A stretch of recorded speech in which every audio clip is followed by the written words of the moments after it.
ขอกราบเรียนเชิญท่านรองประธานท่านอาจารย์เป็นเสวียงเจริญพันธ์ครับผม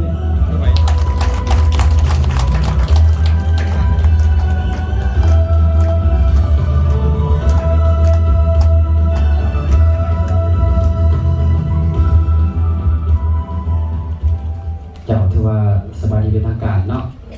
ถือว่าพอไปนำไปตามใหม่ๆเนาะถือว่าหลายท่านที่อาจจะเคยเข้ามาหรือบ่เคยเข้ามาเนาะแต่ว่ามื้อนี้ก็เป็นการดีเนาะที่เฮาได้มาเห็นหน้าเห็นตากันเนาะในงานต่อร่วมเนาะครบสามัคคีก็ว่าแม่นในการเคลื่อนไหวสิเป็นด้านธุรกิจหรือว่าเป็นผู้ประกอบการต่างๆที่เขามางงานในวันนี้เนาะก็เป็นการดีอีกตัวนึงเนาะก่อนอื่นข้าพเจ้าขอแนะนำตัวเนาะข้าพเจ้าชื่อเพชรเสวียงเจริญพันธ์เนาะเป็นนามห้องประธานบริษัทพาสคูล่าเนาะในการอยู่ในคณะขับเคลื่อนระบบเนาะ3 พีอะคาเดมี่ในการระบบในการขับเคลื่อนในทั่วประเทศเนาะกิจกรรมต่างๆเนาะข้าพเจ้าได้เป็นอีกหนึ่งส่วนในการขับเคลื่อนร่วมกับบริษัทเนาะสันวันลงทุกบอลเนาะก็เป็นคณะของทีมงานของเขาเนาะด่วนเดียวแต่ลงด้วยมีภาวะเนาะในการเคลื่อนไหวการเกษตรเนาะที่ว่าเขาก็ได้เห็นกันได้พื้นที่เนาะซึ่งมื้อนี้ก็เป็นการดีแหละที่ว่าเฮาได้มาพบกันที่ว่าเห็นเวหน้าเวตาจริงบางคนเห็นกันในโทรศัพท์มันบ่หรือว่าผู้เห็นกันแน่ก็มีเนาะผู้ได้ไปเที่ยวไปก่อนมีบ่มีอยู่เนาะก็ดีแหละเนาะแต่ว่าก็พาทีมงานมาร่วม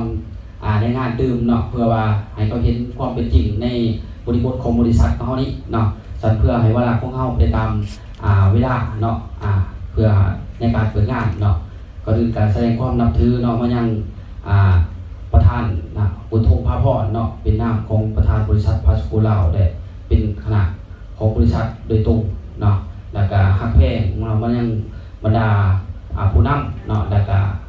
บรรดาผู้ประกอบการเนาะหรือว่าสมาชิกเขาต่างๆที่เขาร่วมงานมานี้เนาะที่ให้เกียรติเขาร่วมงาน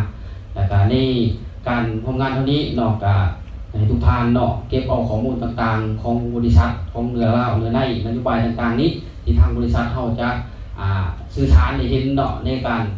เคลื่อนไหวเนาะตัวสินค้าดีแบบใดเนาะซึ่งว่าบริษัทเขาก็มีตัวสินค้ามี2อย่างเป็นหลักเนาะสิเป็นทางการเกษตรกับเรื่องราวของปุ๋ยเนาะอันที่2มากแม่นเรื่องราวของสุขภาพเนาะมี2อย่างหลักๆแต่ว่าเฮาสิเก็บกำเอาบริบทตัวใดเข้ามาเป็นส่วนหนึ่งของทางกายส่วนหนึ่งของตัวเกิดว่าตัวพื้นเฮาเนาะก็พยายามเพื่อแตกไปนำกันเนาะซึ่งว่าวันนี้มีทางวิชาการเพิ่นน่าจะการเตรียมข้อมูลที่ว่าครบเสร็จเนาะเฮาก็จดแต้มส่วนใดที่ขาดก็ไปเติมใส่เนาะตัวใดที่มันหล่นก็ตัดออกมันสินักสมองเอาสัมผัสทำกับเมื่อเนาะใน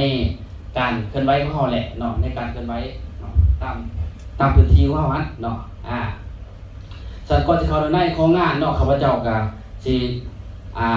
เกินให้เห็นเนาะว่าที่ไปที่มาการบ่เกิดของบริษัทพาสคูล่าเฮามาแบบใด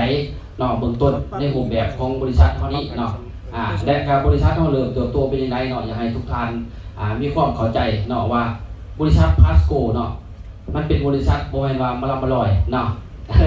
เป็นบริษัทที่ว่ามีขอบเขตมีกระบวนการในการขับเคลื่อนเนาะมีองค์การจัดตั้งเนาะมีบรรดาภาคส่วนที่เขาร่วมงานของเฮาทุกงานโดยที่ว่ามีภาครัฐเขาร่วมเนาะซึ่งว่าวันนี้แหละทุกท่านก็จะได้หูบรรดาเนื้อในต่างๆของเฮาเนาะที่จริงบริษัทเฮาซื้อบริษัทพาสคูล่าเนาะ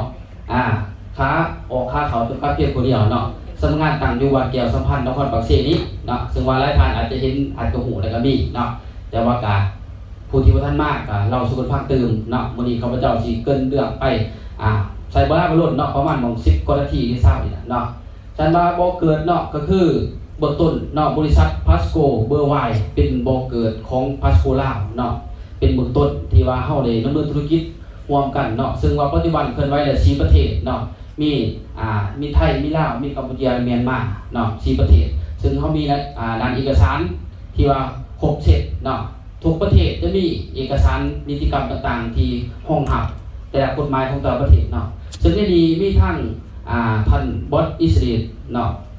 ทำลงวัดบงสาซึ่งเป็นผู้ก่อตั้งบริษัทเนาะซื้อบริษัทพาสโกเวอร์ไว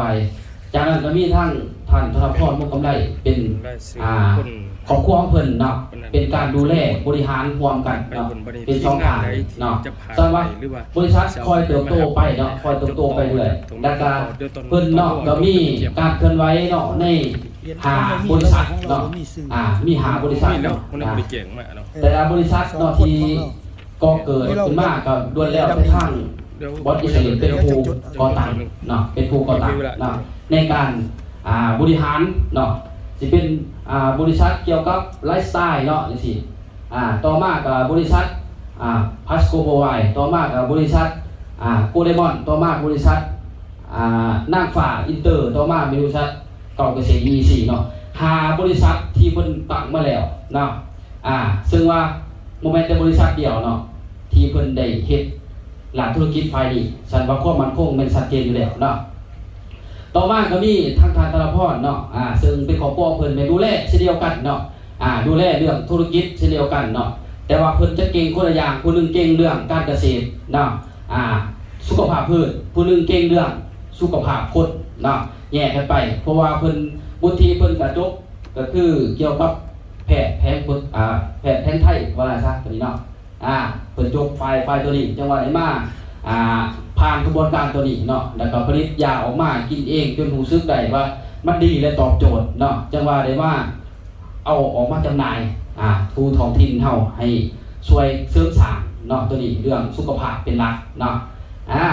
และก็คอยเติบโตไปเรื่อยๆเนาะออกข่าวออกหนังสือพิมพ์หน้านึงบ่สิเนาะแต่หนังสือพิมพ์เนาะก็คอยขยายตัวออกไปเนาะจนเขาสู่ AEC ว่าซะเนาะนี่เพิ่นก็มีกระบวนการขับเคลื่อนและทุกตัวของเพิ่นเนาะมันจะมีการน้องหักเนาะการน้องหักจากเบื้องภาครัฐบ่เนาะร้านนิติกรรมบ่สิเนาะก็คือปีใหญ่อย.ต่างๆเนาะแล้วก็รับรางวัลคือที่รางวัลปี2019 Top Pen Award เนาะตัวสินค้าทุกตัวที่เอามาจากประเทศไทยเนาะแม่นผ่านกระบวนการที่ถือสิ่งรางวัลมาแล้วเนาะแล้วก็ผ่านกระบวนการของภาครัฐเพิ่นสิได้มาแล้วเนาะคือว่าเสร็จทุกตัวว่าซะเนาะในนี่สินค้าเพิ่นทุกตัวแม่นผ่านกระบวนการที่ถูกต้องถูกใจและถูกกฎหมายเนาะทุกกระบวนการตัวนี้เป็นของแล้วก็มีครอบครัวของเพิ่นเนาะที่ Plus School ไทยเนาะก็คือเป็นครอบครัวใหญ่เนาะถ้าเทียบชาวเฮาก็ใหญ่คือกันเฮาก็ใหญ่เพิ่นก็ใหญ่คือกันเนาะบรรดาสมาชิกต่างๆเนาะให้เพิ่นข่าวๆไปแล้วก็มีสำนักงานเพิ่นเนาะสำนักงานเพิ่นตั้งอยู่อินเพียวลาดพร้าวเนาะอินเพียวลาดพร้าวนี่เป็นสำนักงานใหญ่ของพัสโกเวอร์ไวเนาะต่อมาก็ขยายออกมาเกี่ยวกับสาขาแต่ละสาขาเนาะสาขาในจันทบุรีเนาะต่อมาก็เป็นคัมพูเดียเนาะต่อมาจึงเมียนมาเนาะแต่ละประเทศจะมีนิติกรรมกระบวนการของเบื้องกฎหมายของหับเปิดทุกตัวเนาะต่อมาก็เป็นประเทศลาวเฮาเนาะซึ่งประเทศลาวเฮาซื้อบริษัทพัสกูลาวเข้าออกเข้าจนกับเพียงผู้เดียวเนาะแล้วก็มีกระบวนการดูแลหลักกฎหมายที่ชัดเจนเนาะที่ชัดเจนซึ่งดูแลด้วยทั้งทางธงชัยเนาะธงชัยปีชากับแมนหรือว่าอาจารย์บุญทงพาพรเนาะกับแมนคือกันบางคนอื่นแบบนึงบางคนอื่นแบบแต่ว่าแม่เบอร์2เนาะแม่เบอร์2เนาะซึ่งผู้รับผิดชอบนี่ก็แม่นใบทะเบียนพังลาวเฮาถูกต้องตามกระบวนการเนาะทุกกระบวนการเลยเนาะเป็นทะเบียนวิสาหกิจใบอนุญาตเรื่องธุรกิจต่างๆของเฮาเนาะการเสียอากรของเฮาทุกเดือนเนาะทุกเดือนแล้วก็มีการประสานสมทบกับภาครัฐเฮาทุกกระบวนการเนาะสิเป็นทั้งอากรสิเป็นทั้งที่ปรึกษาบัญชีเนาะการสรุปบัญชีทุกเดือนทุกไตรมาสเนาะแล้วก็ทุกปีเฮาได้สรุปเนาะแต่ละปีมันก็เป็นการสรุปตามขั้นตอนเนาะแล้วก็มีการอนุญาตจากเจ้าหน้าที่ทุกกระบวนการเนาะมีการติดตามบัญชีและก็ตัวสำคัญเนาะการติดตามสืบปุ๋ยเนาะให้เข้าใจว่าต้องมีกระบวนการตัวนี้คือใบทะเบียนทุนเด้อใบทะเบียนทุนคันบ่มีใบทะเบียนทุนคือคนนั้นแม่นบริษัทนั้นบ่สามารถเข้าร่วมเกินว่าถูกต้องตามกฎหมายได้แต่ว่าปุ๋ยดีก็อย่าให้เข้าใจเด้อปุ๋ยดีก็อย่าแต่ว่ามันต้องมีกระบวนการกฎหมายของหับเนาะคันกฎหมายของหับแสดงว่าเขาสามารถดุ้งเปิดหน้าขายได้เลยทุกกระบวนการเนาะอยากให้ทุกท่านเข้าใจนี่คือเขามีใบทะเบียนทุนที่ห้องหับเบิดเนาะผ่านจากกรมเกิดว่ากรมทะเบียนทุนต่างๆเนาะแล้วก็เขายังมีโครงการจัดตั้งตามกระบวนการของภาครัฐเช่นเดียวกันเช่นมีประธานห้องประธานมีพอต่างๆแล้วก็อนุกรรมการเฮาแต่ละภาคส่วนเนาะนี่เป็นโครงการของเฮาเปรียบเทียบกับภาครัฐทุกท่านเนาะเช่นเดียวกันเนาะสันว่าดีกรีของประธานเนาะเพิ่นก็จ จบมาบ่ธรรมดาเด้เนาะอาจารย์บุญทุ่งภาพรเนาะสังเกตว่าคนธรรมดาที่บ่ธรรมดาเนาะหลายท่านอาจจะเห็นอาจจะหูเราเนาะบางครั้งก็แนมเบิ่งคือคนธรรมดาแต่ว่าในมันสมองของเรามันบ่ธรรมดาเนาะแนมเจียให้เป็นเงินได้เลยบ่แม่นเศษเป็นทุกท่านเด้อเกิดว่าเจรไนกับกบคิดเนาะสามารถเกิดว่ามิกอันเดียวสามารถขายได้5คนได้มิกอันเดียวเนาะอันนี้ไปศึกษาตื่นมาแล้วหลายเนาะแต่ว่าเราบ่ธรรมดาที่เนาะทุกท่านเนาะสายวันวันนี้ก็จบมาจากไสเนาะที่จริงดีกรีเพิ่นเนาะเบื้องต้นแล้วก็จบเกี่ยวกับคู่เอาง่ายซะเนาะดีกรีเพิ่นคู่ได้สันสูงแล้วก็เพิ่นส่วนใหญ่บอกภาษาลาวบ่ค่อยเก่งแต่ก่อนเด้อแต่มาอยู่นำข้าพเจ้าแล้วบอกเป็นแน่เนาะเป็นหยังเพราะว่าส่วนใหญ่เพิ่นอยู่กับต่างประเทศอยู่กับต่างประเทศเนาะเพิ่นตะกี้เพิ่นเป็นอำนวยการสอนโรงเรียนวงเดือนหลายคนอาจจะหูเนาะวงเดือนบอกเกี่ยวกับภาษาอังกฤษสอนโรงเรียนภาษาอังกฤษเป็นตุเนาะข้าพเจ้าช่วงนึงก็เลยไปศึกษาเพิ่นเนาะ ABCD นะว่าธรรมดาแต่ว่าเนาะก็ได้คือว่าแต่กระบวนการที่มีเนาะแม่นเพิ่นจะดูแลเรื่องตัวนี้เมื่อก่อนเนาะเพราะว่าเพิ่นก็ได้ไปภาคปิดกรอบปิดไปทุกกระบวนการเพิ่นทุกว่าผ่านเบิดเนาะตัวนี้แม่นส่วนใหญ่เป็นภาษาอังกฤษตัวนี้เนาะดีกรีของเพิ่นเนาะจบชั้นสูงแล้วก็ต่อมาดีกรีที่2เพิ่นเป็นหยังเพิ่นต้องไปจุดนี้อีกเนาะจุดนี้เพิ่นจบเนาะคล้ายตรงเกิดว่าแห่งประเทศไทยคนลาวคนทมิฬแม่นประธานธงชัยเนาะและก็น่าจะเป็นคนสุดท้ายของประเทศลาวเช่นเดียวกันที่จบตัวนี้มุ้ยไผที่ไปจบตัวนี้เนาะจบคล้ายตรงคือเฮาจังซี่แหละกระบวนการตัวนี้เนาะเป็นหลักกระบวนการตัวนี้เนาะซึ่งว่าคล้ายตรงแห่งประเทศไทยและในใบประกาศกอแมนเนาะในใบประกาศกอแมนเนาะที่เพิ่นได้ตัวนี้เข้ามาจึงว่ามีการขยายไปในเรื่องหลักธุรกิจที่มีการห้องหักที่มีการห้องหักอันนี้คือดีกรีของประธานเฮาคือว่าเป็นคนทวีตของประเทศลาวและน่าจะเป็นคนสุดท้ายของประเทศลาวเพราะว่าบ่มีแพทย์ไปเรียนแล้วเพราะว่าการไปเรียนตัวนี้คือมันจะบอกในเรื่องภาษาอังกฤษเป็นส่วนใหญ่อยู่ประเทศไทยอยู่ประเทศไทยเก่งบ่ทุกท่านเก่งบ่อยู่หันขนาดว่าฟังไทยเนาะจนได้คอไปอยู่ที่เพิ่นเพราะว่าทุกบทเรียนมันบอกเรื่องภาษาอังกฤษเบิดหลักก็แก้ยังตามเป็นภาษาอังกฤษเบิดแล้วเพิ่นก็เก่งเรื่องตัวนี้เนาะพอเพิ่นอยู่กับเอาง่ายก็คือเป็นไกด์กับแม่นส่วนหลายเนาะเพิ่นผ่านประสบการณ์10กว่าปีมาแล้วเนาะเรื่องตัวนี้สำหรับเพิ่นถือว่าเป็นคนมีบุธิสูงว่าซะเนาะอันนี้แม่นทางประธานเนาะอันนี้แม่นทางข้าพเจ้าเนาะข้าพเจ้าเองเนาะก็เป็นข้าพเจ้าเกี่ยวกับนายบัญชีของพลัสโคลาเนาะปัจจุบันนี้ก็ยุ่งสมองนี่เนาะนายทางว่าสร้างเบื้องภาครัฐก็มีเบื้องพื้นที่ก็มีหลายอย่างเนาะแต่เฮาก็เฮ็ดให้มันสอดคล้องเนาะข้าพเจ้าก็บ่จักเลยไปปรึกเขาร่วมกับเวียดนามของที่ปรึกษาบัญชีแล้วก็แผนกการต่างๆเนาะแล้วก็มีการสรุปคือเบิ่งแล้วนะข้าพเจ้าสรุปผ่านไปเนาะแต่ว่ามันก็ยังมีการติดต่อบรรดาโปรแกรมต่างๆมันบ่แม่นว่าเอาเจียให้กันซื่อๆจบอีกแล้วมันมีหลายกระบวนการเนาะในการจ่ายในการเสียในการพกพาต่างๆเนาะอันนี้เป็นอันสำคัญเนาะอันนี้เป็นข้าพเจ้าเป็นผู้รับผิดชอบเนาะซึ่งว่าข้าพเจ้าก็จบเกี่ยวกับสายตัวนี้มาเนี่ยจบปริญญาตรีเนาะจบปริญญาตรีของโรงเรียนลาวนานาศาสตร์เนาะลาวนานาศาสตร์ที่ข้าพเจ้าจบตัวนี้แต่จริงๆประสบการณ์ข้าพเจ้าเฮ็ดเวียกเกี่ยวกับบัญชีมาแล้ว10 กว่าปีเนาะแต่ว่าอยู่จุดแห่งหนึ่งว่าซะเนาะที่ผ่านเกี่ยวกับบัญชีและจะมาอยู่จุดนี้เนาะมาอยู่จุดนี้ไอ้แม่นประวัติข้าพเจ้าเนาะต่อมากระทั่งผอ.เพิ่นเนาะอาจารย์ทัตติสุขเนาะอาจารย์ทัตติสุขพิมพ์สอนเป็นผอ.เกี่ยวกับของบริษัทและกับฝ่ายการตลาดสีน้ำเนาะดีกรีเพิ่นก็จบปริญญาตรีมากันเนาะเป็นอยู่เขตโรงเรียนเนาะโรงเรียนมจ.ว่าซะเนาะนี่เป็นกระบวนการดีกรีเนาะต่อมาก็เป็นสำนักงานของเฮาเนาะอยู่นครปักเสเนาะอยู่นครปักเสนี้เนาะแล้วก็ทุกกระบวนการของบริษัทเฮาเนาะแม่นไปถูกต้องได้หลายเนาะมีการนำเสนอก่อนลงเวียกเนาะมีการลงเวียกเนาะมีการประสานสมทบมีขอตกลงกระบวนการขอตกลงแต่ละเมืองตรงนี้เนาะเป็นยังตรงนี้เพราะว่าเฮาถูกต้องถูกใจและถูกกฎหมายเนาะฉะนั้นเฮาไปทุกบริยากบริกลัวเพราะว่าเฮาไปถูกต้องตามกฎหมายเนาะชัดเจนทุกกระบวนการ เนาะลงแต่ละเมืองแม่นผ่านกระบวนการของภาครัฐรวมเนาะนี่เป็นเรื่องปทุมพรจังซี่เนาะองค์กรทั้งห้องของการเกษตรกรรมเนาะข้าพเจ้าก็เป็นประธานเปิดรวมเนาะต่อมาก็เมื่อสร้างสมบูรณ์เนาะข้าพเจ้าก็เป็นประธานเปิดรวมเนาะในการเคลื่อนไหวเนาะในการเคลื่อนไหวเมื่อสร้างสมบูรณ์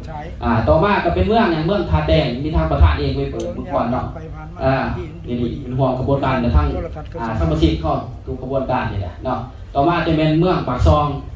เมืองปากซองเนี่ยเขามีขอตกลงท่านกับเมือง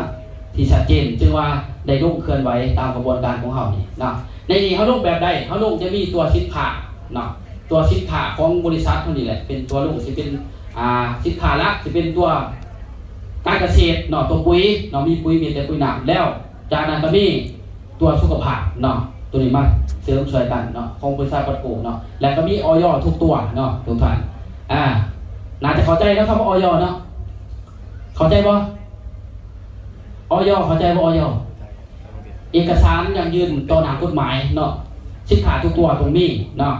คันบาออยบ่ถึงแสดงว่ามีความเสี่ยงเนาะแสดงว่าเข้าผ่านทุกกระบวนการตัวนี้เนาะแสดงว่า